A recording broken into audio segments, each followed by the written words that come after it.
You are a softie. Yeah, I'm sensitive. Yeah, I very can see sensitive. that. And it's like, it's weird. It's like I'm sensitive, but like I'm numb to certain things. Not numb, but like they don't really affect me, like criticism and going through all these like random internet shit that I go through. Yep. But I am very sensitive to the people I really care about. Mm-hmm. So like reactivity within like my family or friend group. And then I'm also sensitive to like kind of like cultural trends. I can like feel like frustration pretty early. Like, what do you mean? Do you feel one now? No, not even like what do I think for people, for example? Like what do I think people really care about? Mm-hmm. Like I think that the Democrats, for example, like they could win the next election if they just make it a class issue. Mm-hmm. Like it's that simple. And they got to just be, they're so risk averse and they need to be a little bit more brave. Americans, we have very high risk tolerance or low risk. What's the one I'm trying to say? We have high risk tolerance. Like everybody in our family's history, like the craziest people in the world came here. Yep. Like they lived in another country, left their entire family for maybe it working out and then came over here. Right. So we're built crazy. So we like people to take risks and we like bravery. And despite your politics, we react to those type of people. And like, I think this is part of the reason why Bernie was so successful is that he's out here like calling out the billionaire class, calling out these corporations. And even like people who were Republicans, like working class Republicans were like, yo, who the fuck is that? I kind of like this guy. Like, it feels like he's kind of riding for me. That's who Joe Rogan was for 4 years ago. All of us loved him. And despite... Or 10, whatever. Yeah, it was a while. Yeah. But I feel like that's kind of what the Democratic Party is missing is just, I need a disruptive guy or girl who's willing to come out and say eggs are $1. Like, what's your build a wall? Yeah, right. You need eggs or $1. Yep. Even, and then you could, subsidize it, whatever it is. But like, you need to smack into people emotionally. Do you feel like this is the answer? Because this is the latest messaging from the Dems on social media today, SOT 13. Okay. Choose your fighter video montage. Oh, God. Oh, yes. Yeah. It's Democratic female lawmakers, AOC, in the fighting stance. And bouncing. Oh, she looks like an idiot. Look at this one. Yeah. Look at her, Jasmine Crockett. Oh, the last one's terrible. I have secondhand embarrassment. Yeah. Is that what you mean by fearless and risk tolerance? Yeah, exactly what I mean, that to me makes me proud to be an American. Like I feel safe with those women right there. They can defend me. Yes. Does that inspire you to get to the ballot box? You know what's funny? It's like, I don't even know why AOC's there. She's actually, you know, like her or hate her politics, like I think she pulled the same as Trump in her district. She's good on the social media. I mean, if she knows how to use social media, normally I don't think she came up with that campaign. No, I think she's like getting on board with it. But at the same time, like I guess her constituents feel like she's fighting for her. Yeah. Where there's a lot of this, for them. And whereas like I find a lot of times with the Democrats, there is this like pretentiousness. There's this like Ivy League educated, like second or third generation kind of trust fund Nepo babies that are like, telling people how they should live and how they should vote. And it's like, first of all, if you've never had a real job, you don't get to talk. Yep. You don't get to talk. Like, I'm almost like if you never had a kid, you don't get to talk. Mm-hmm. But like, if you never had a real job, you don't get to tell people how they should vote. Mm-hmm. Like, we just despise that. Yeah.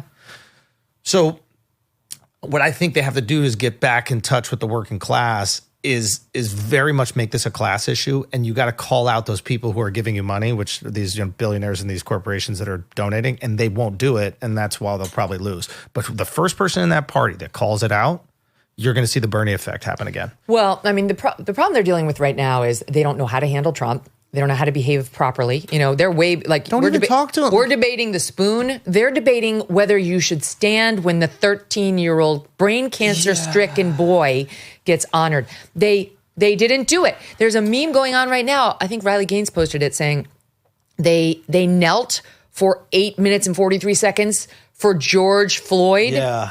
But they couldn't stand for Peyton McNabb, the now 19-year-old, formerly 16-year-old who got slammed in the face with a bodyboard. They couldn't stand for DJ Daniel, the little boy, the 13-year-old boy with brain cancer. They couldn't stand for the widow of the cop who got gunned down. They couldn't stand at learning that the terrorist who organized the Abbey Gate attack got arrested. But the problem with this is like they're falling for the trap. And this is why you need a little bit more like boots on the ground with the Dems. Like you got to understand like what people think of you. Like we were saying, people are emotional. It's not like what you believe is real. It's what they feel is real, right? So they've got a couple issues. They've got a masculinity issue, right? Yeah, like, they do. I said something on Brilliant Idiots with Charlemagne. I was just joking around. I was like, I don't know a guy like over 5'9" that identifies as a Democrat. I love that. I played that crazy. soundbite on my show. They went crazy.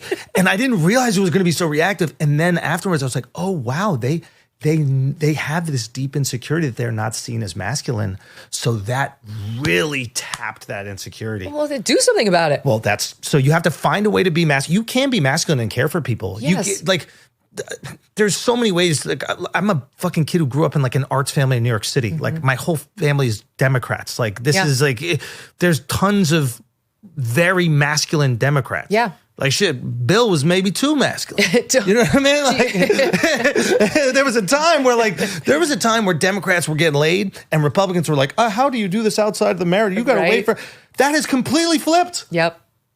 Completely. Did you feel it was masculine to hold up the little sign saying Musk steals? Oh God! Did you feel you would have done that had you been a masculine Democrat? I don't even know. I mean, but to your point about this is like they're falling for the trap. The Republicans know, right, that they're going to sit down. So they're putting out circumstances that they can't. They're like, if they sit for this, they're going to look so bad. It's a no-lose situation for Trump. But if they stood for it, it's actually a beautiful moment. Yes. Look at this poor little kid. Yes. And it's a great moment where we come together. It's just like Doge. Getting rid of government waste and inefficiency is a great thing for America. We should have bipartisan support for this. What Dems are doing is they're going, you're a bad guy. And that worked when people thought Trump was bad guy. They don't anymore. That's right. They don't. You're making yourselves look like the bad guys. Don't even talk about him. Talk about the people you want to help. People are desperate. Yep. They need help. You need your build a wall. It's eggs or $1. Yep. You need your build a wall. We're building 10,000 affordable housing units in every city. We're seizing this land and then have developers go, wait, you can't even do that. And go, I don't give a fuck if you say we can't do it. That's what we're doing. They don't have that guy. Put your balls on the ground. Like, just make it happen. Even if it doesn't happen, it's like Trump saying we're going to take Greenland. It's kind of fun. Right. I like that shit. That's Gulf of the America. I like it. Hell yeah. Like Gulf of America, I don't care. Why was it ever Gulf of Mexico? I know. We're so much bigger than they are. Right? Matter of fact, they could still call it Gulf of Mexico. We don't care. Do you know what I mean? But that's the energy that we need. Americans love abundance. Yeah. You need to sell us on abundance. No, wait, aren't you the guy? You're the one who said this to me, and I've quoted you on it many times on how the moment Trump won you over was when he took the guy from Montenegro by the shoulder, was like, to the back. Wait, which one? When he was over at like the G7 or the G18. I loved it. And he shoved that guy. Why am I in the back? Right. Why this? I'm America. Nobody even understands what this country is, this guy in the front. Move out of the way. I will sit here. And then he did it and everybody got in line. It happens. You need that kind of, that is some like psychotic shit. I don't think I would have the balls to do that. That is some ballsy shit. Montenegro's in the back, sir. Bye. See you later. You're all in the back. It doesn't really matter. Right, everyone. If I'm giving you money, you're in the back. Yes. Are you guys giving me money? So why are you in the front? Right? It's like... Well, that's part of his like weirdly... It's unbelievably charming. Charm and humor. What did you think of... I thought it was very funny at the State of the Union. Did you laugh? Great. This amount for this country. Nobody even knows what the hell it is. Did that make you laugh out loud? Yeah. This is why... Another thing Democrats don't understand. They don't understand like why this like billionaire who was given money from his dad is so relatable. Well, why don't you listen to him talk? I've had conversations with like rich people, okay?